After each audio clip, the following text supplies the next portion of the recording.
Developed by aiding on Hudson Soft as well as published by Hudson Soft, Sony Interactive Entertainment on Virgin Interactive originally for the arcades in 1997 was Bloody Roar. The premise of the game was that it centered on a segment of the human population known as zoanthropes, whom had the genetic ability to shift or transform into half-human, half-animal-based creatures. Throughout human history, these individuals were often feared, ostracized, and even killed by the ordinary non-transformative human population. In modern times, the treatment of the zoanthropes has unnecessarily changed. The Tylon Corporation, a hidden yet wide-ranging conglomerate that has an agenda to control most or all zoanthropes, has mind-controlled weapons for various agendas. Through circumstances depicted in the game, a roster of characters fight for various reasons, motivations, and causes. At the time of the game's release, the concept of the individuals that could transform into alternate animal-based forms was something different in the fighting game market when compared to what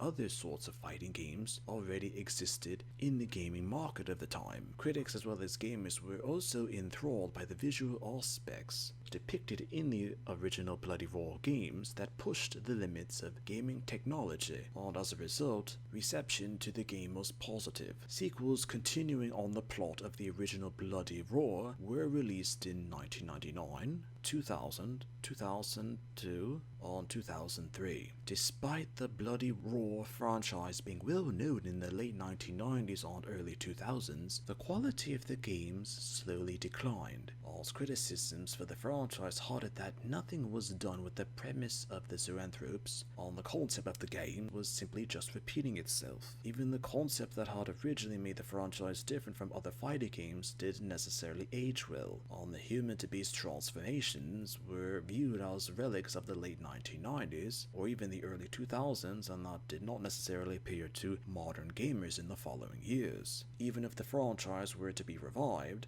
consensus is now that it was something of the times that the franchise was originally released in. Sometimes a character can be forgotten because they were a trend of the times they were originally created for, but were eventually considered to be obsolete.